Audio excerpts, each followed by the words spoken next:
Hey guys, welcome back to Kaylin Bowman, Be Fiercely Authentic, Live Your Truth. So today I wanted to dive a little bit deeper into the ego. So this is a topic that I've been talking a lot about on the channel. This is something that's been really hitting home for me because, I've been seeing all of the ways in which my ego has been taking over my life. And I've been making a conscious effort to take control back, right? Not giving that control to my ego.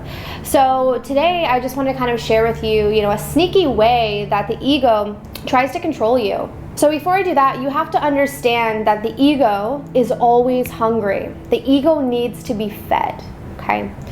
So the ego gets fed by outer validation, right? If there was nothing outside of you for the ego to cling to, it would suffocate and die.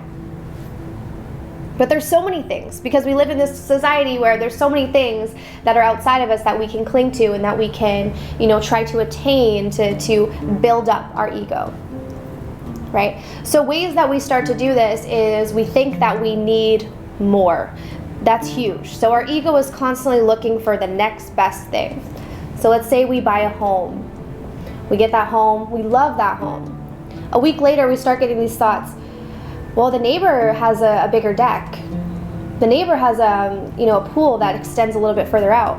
And we start thinking, okay, now I need this to feel better. I need the next best thing. I need that other home.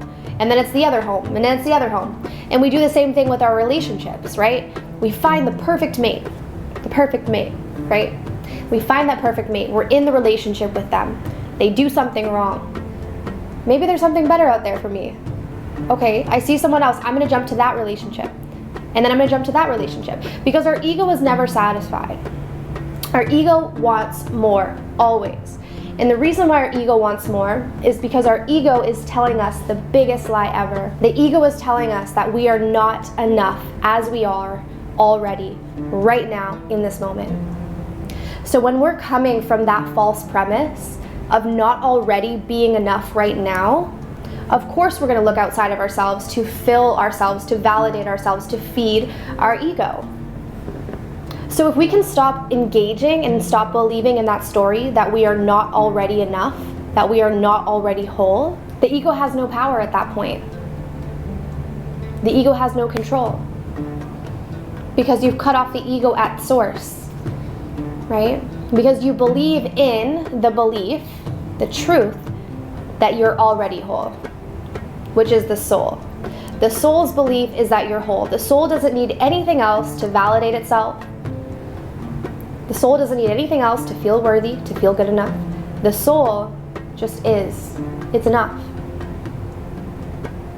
So when we can go back to that belief, when we can sit firmly in that belief, so when the ego starts to generate those stories that we need more, we need to do more, we need to attain more, we need to become more, we can take a step back. We can create a spaciousness and understand that that is the ego story. That story helps to feed the ego. And of course, the ego doesn't want to die, so the ego is never going to let go of that story. The ego will always tell you, no matter how much you attain, no matter how great you are, no matter how many things you do, you are not enough. That is the ego story.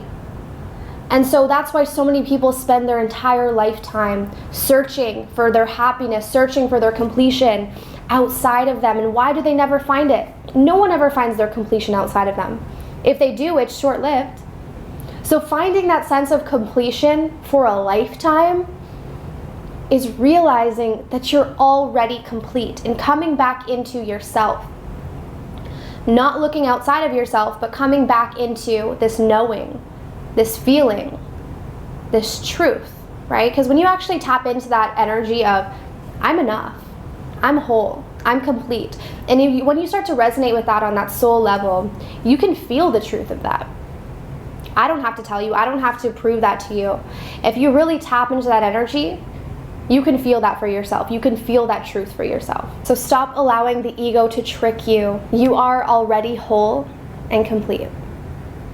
So I hope this video was helpful. If it was, be sure to give me that thumbs up. Go down below, subscribe, comment if you'd like, and I'll see you guys very soon. Bye.